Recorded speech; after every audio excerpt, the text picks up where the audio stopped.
I'd like to start just by talking a little bit about how your relationship to the tradition has changed over the course of the last 5 years since publication.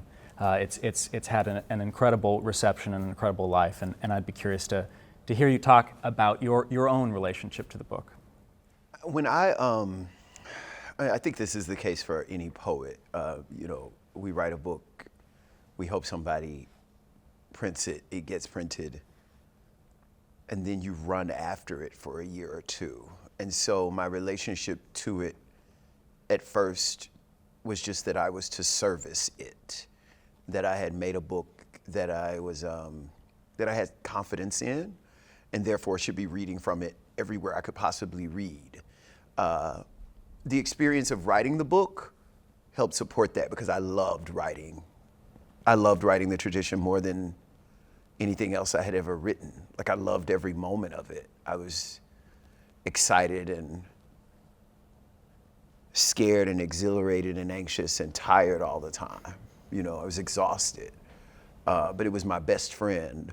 So I went from servicing it and doing all the work of promotion for it to just missing it a great deal. The book came out in 2019.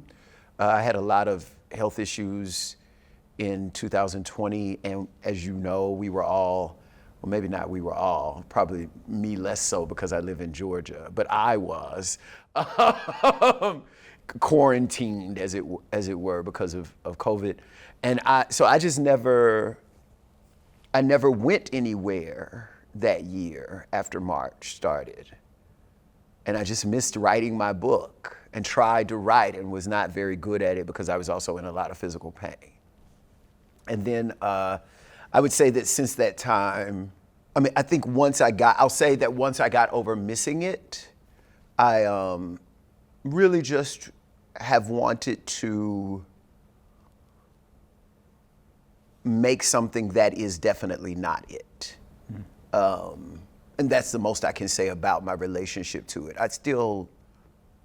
I love the tradition. I do. I had a great time working on that book. It was like my best friend for a few years, But I feel like I have to let my best friend move away, or, I'm still in contact, even just by the fact of this conversation, but it's not, I don't have to talk to the tradition every day on my own.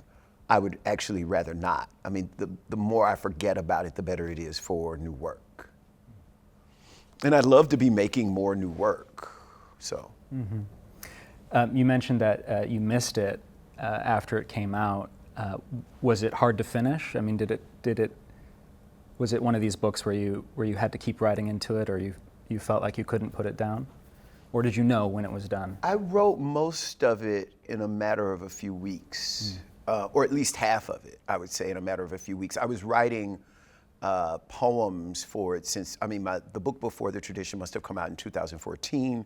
And as I am a very slow writer, I was just sort of writing poems. I was writing every day, but having a successful poem or a poem that I thought of as done or finished every once in a while, and I was okay with that. As a matter of fact, I was having, in my mind, I don't think it was the case in his mind, but I was having little fights with my editor at Copper Canyon, Michael Wiegers, about this, because he would call me and he would say, hey, if you've got something ready, we need to start seeing if we can slate you so it can come out in 2019, at which point I would be like, there's no way I'm gonna have a book.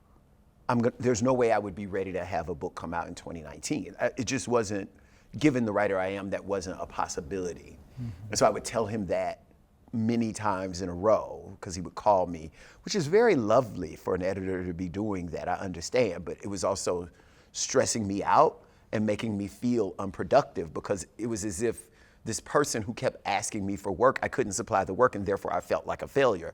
And I don't need to feel like a failure just because I haven't finished a book. Like, that doesn't make sense. And so I remember the last of these conversations we had was in October, and I said, you have to stop doing this to me, Michael. I'm not gonna have a book. October of, I would say, 17. I said, there's no way I would have a book by the time I would need a book in order for it to come out in 2019. So you have to stop doing that because it makes me anxious. And then I wrote the tradition I wrote half of the poems from the tradition from, I would say, Thanksgiving of 17 to Martin Luther King Day of 18. And I couldn't stop writing. And this is what it's like the dream, it's what you want. I was writing on elevators. I was pulling my car over to write poems. I was getting whole entire poems in my dreams. And then I would wake up and I could remember them and get them down. You know what I mean? I would, if I could sit down and if I had my phone or if I had pen and paper or if I had my computer, I could write a poem if I just had a little bit of silence, It was very strange, and I was sleeping very little during that period. I remember at some point around Christmas in MLA in January, I had the flu, and I very distinctly remember trying to write while also feeling like I was dying, but thinking, oh, well, I guess I'm gonna die, but I got a poem, so I was sort of excited by my own lore. Like, I'll be dead, but there'll be this poem next to me, and people will find it. Do you know what I mean? So, yeah. Yeah, absolutely. And was there a precipitating event that brought out that outpouring, or? I just think I was